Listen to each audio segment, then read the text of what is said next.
I can hardly believe this. We are on the beginning of July, the 1st of July today. Last week I was in London at the self-publishing show at the South Bank, and I had an absolute blast of a time.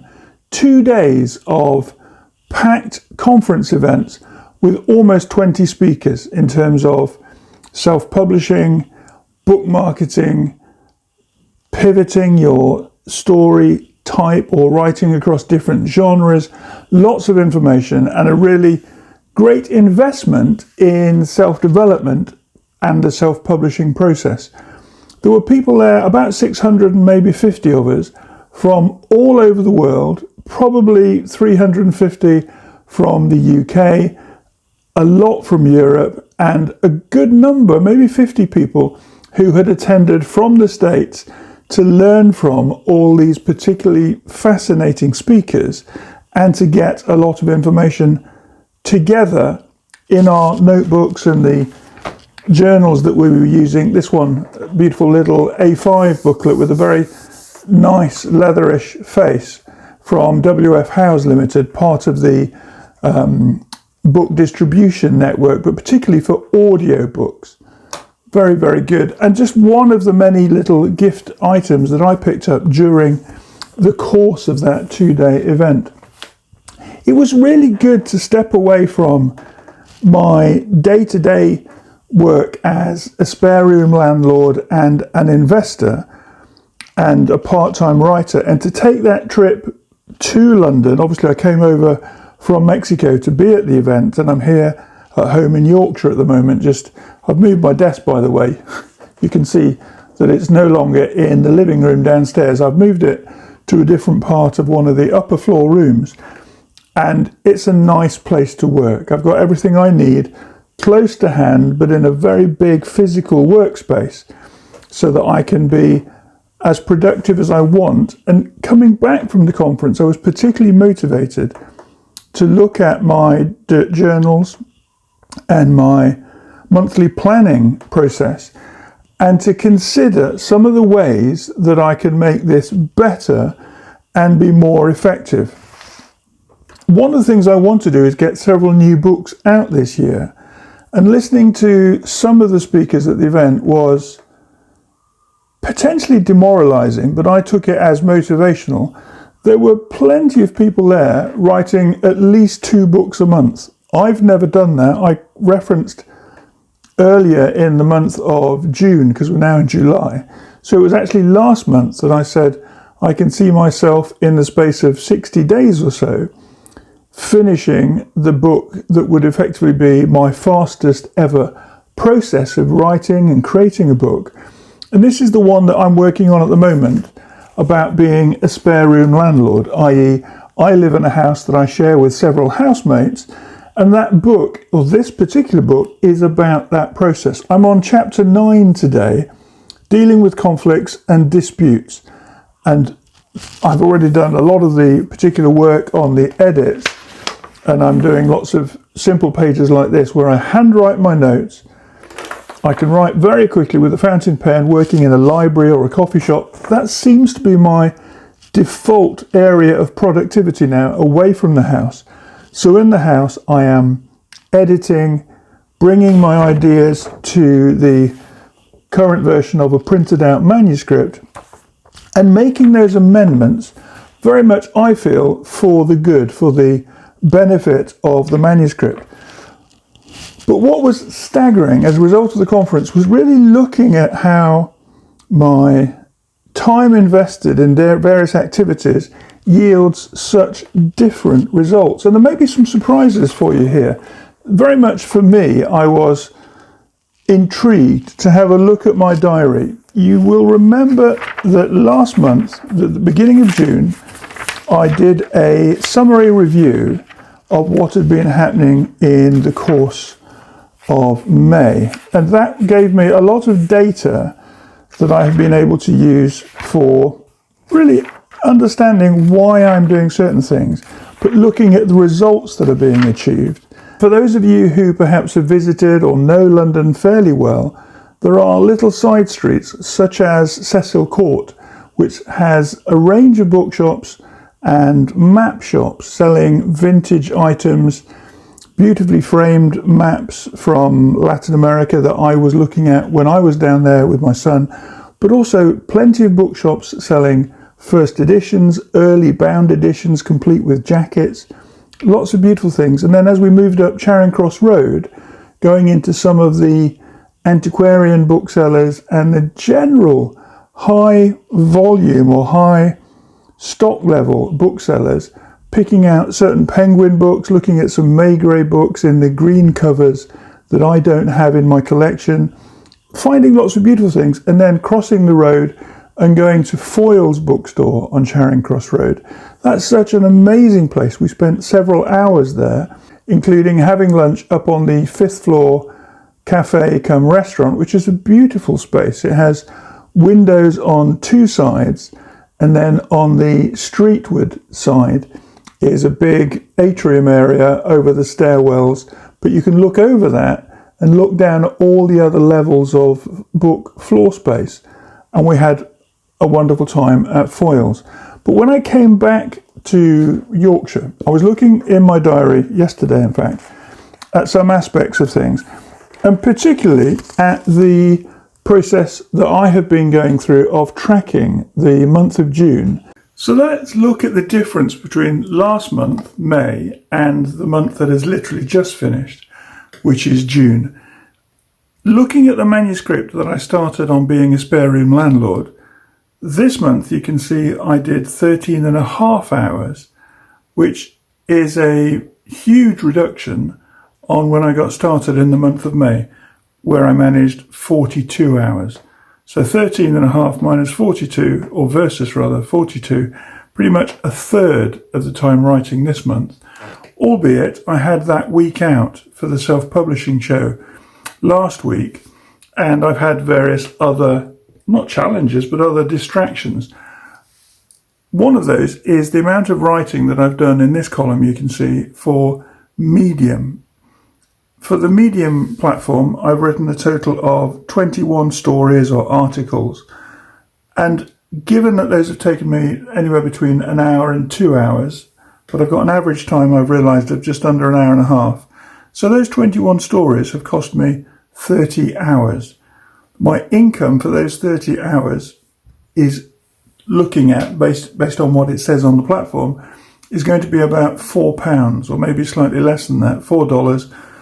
Just over £3 in terms of income. That's a huge amount of effort, but for 30 hours, I've ended up with 21 stories. In the previous 2 months, I've got another 25 stories, so I'm at 46 stories. And one of the things that I've realised this month, looking at Medium, is most of these are between 800 and 1400 words. So when I'm ready, perhaps in September, I can pick my favourite stories from the Medium platform, maybe take 20 of them, and at 1500 words each, there I've got a 30,000 word pamphlet of 20 of my favourite stories. They might be my favourite stories from my perspective, or they could be a blend of the stories that I enjoyed writing and those which got the most applause, or they call it claps on Medium. But some of these have been very successful and never the ones I actually expected.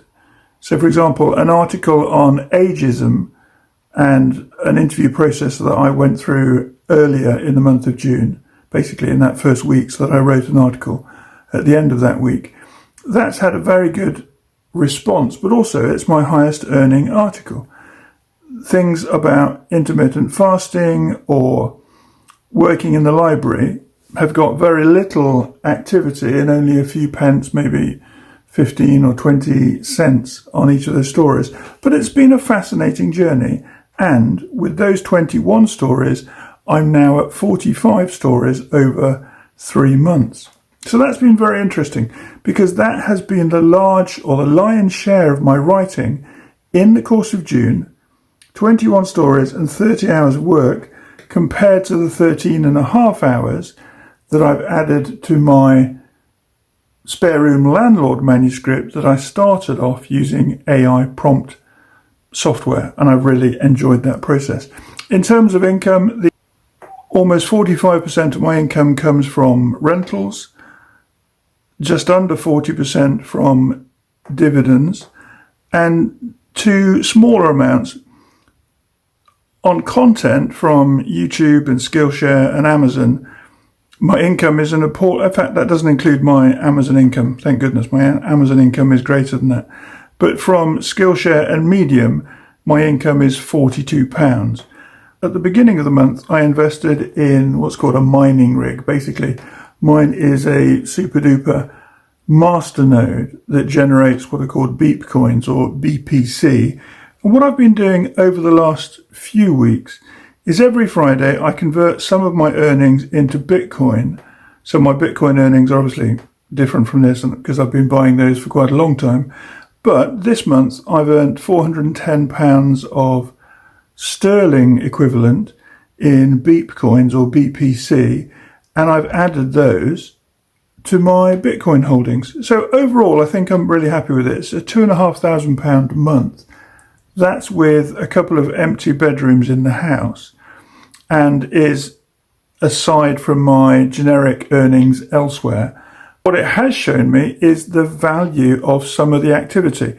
So 55 hours over an 8-week period, I'm very close to having a finished new non-fiction book to add to my existing catalogue. With the medium activity, which isn't that much of a challenge, 30 hours over 4 weeks, so 7 or 8 hours every single week creating an article, that's given me a lot of story content. Think about how you can repurpose your activity. So, for example, of those 21 stories on Medium, 10 or so I have uploaded to LinkedIn, and that's got me other conversations and other potential activities, and also some fee-earning activity from LinkedIn. So, in fact, LinkedIn is excluded from this. But those are my core activities. On the reading side of things, I've actually finished 3 books. Very start of the month, I finished that book, Uprooted, In Search of the Green Man by Nina Lyon. I started The Berlin Game by Len Deighton, so that's a set of game set and match books based in Berlin, London and Mexico, and I finished that book. And I've also ticked off, amazingly, a book that I read in 2 days. This is the book, How to Write Crime Fiction by Sarah Williams. I actually bought it when my son and I were in Foyles last week, and it's been a superb read. I have already gone through it and underscored or written under a huge amount of the book because I found it so helpful and so useful for me with one of my crime fiction books that's finished, and I'm looking at the plotting of the 3rd book. I don't want to release it until I have all 3 titles ready, so that when somebody reads and enjoys the 1st book, they can move on to the 2nd and the 3rd in the series. But How to Write Crime Fiction by Sarah Williams, it's a fantastic book. Using examples from contemporary crime writers, this book provides practical pointers, clear explanations, and inspiring exercises to develop your skills. And it's true, I couldn't put it down. I read it for 3 hours on the train on the way back. I read it for another 2 or 3 hours that night, and then I finished it the following day. And I'm really pleased with this reading process because I've got those 3 books actually finished, and that means I've got a clear deck to look at new reading as we go into July.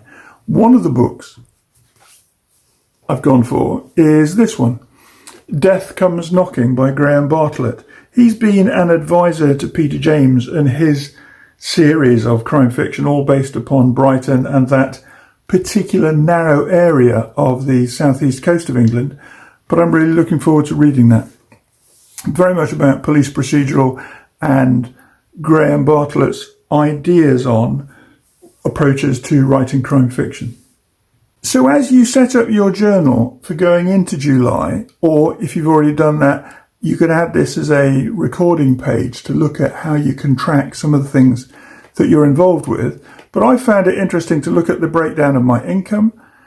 I found it really interesting to split my writing into 2 areas of activity, because otherwise I would have just said, oh, I've written some articles and I worked on an existing non-fiction book, and I would have ended up with, 45 hours worth of activity, which is pretty much the same as I had when I looked at my May writing on the AI generated ideas that have become quite quickly a very good non-fiction book.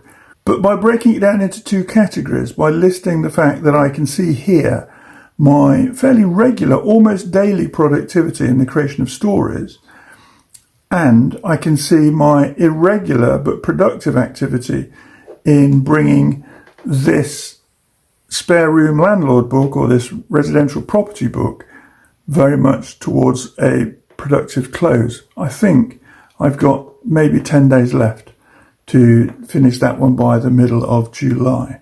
So I'm very happy. That's been my process of reviewing and tracking, and it's always useful to see the detail set down on paper so that we can do something with it.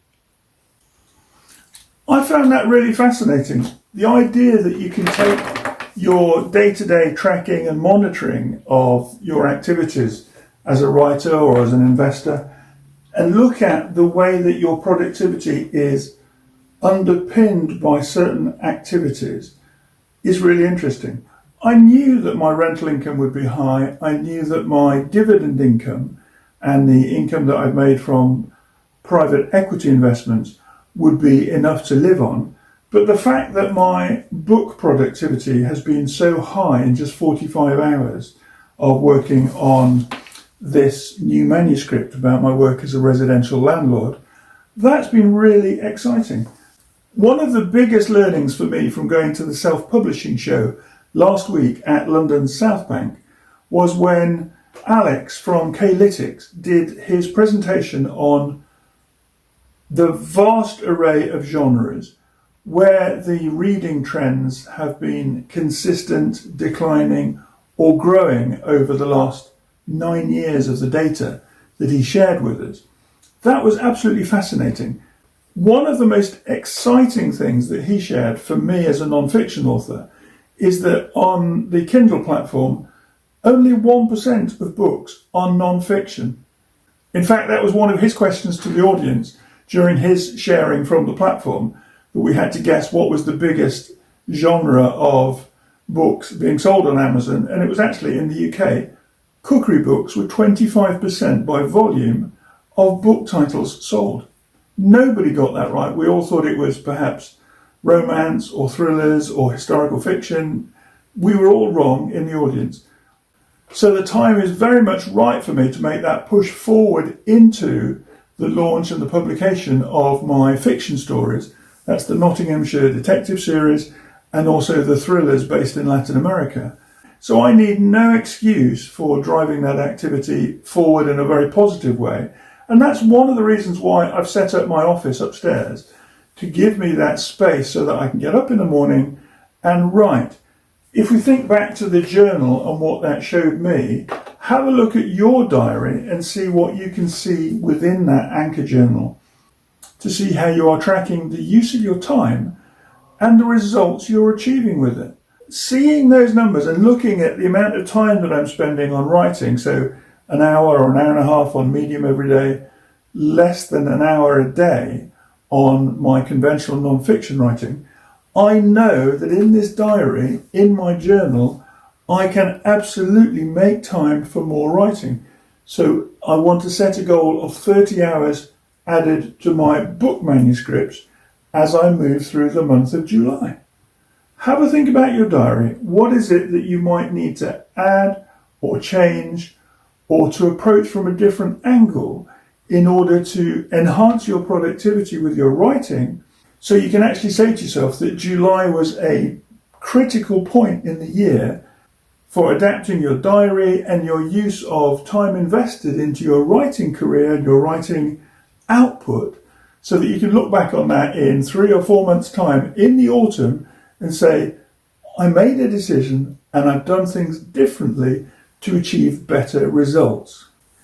Wherever you are in the world, whatever you're doing over the month of July, be just a little bit more productive.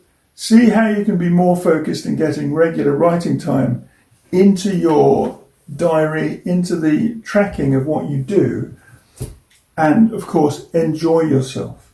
Happy writing.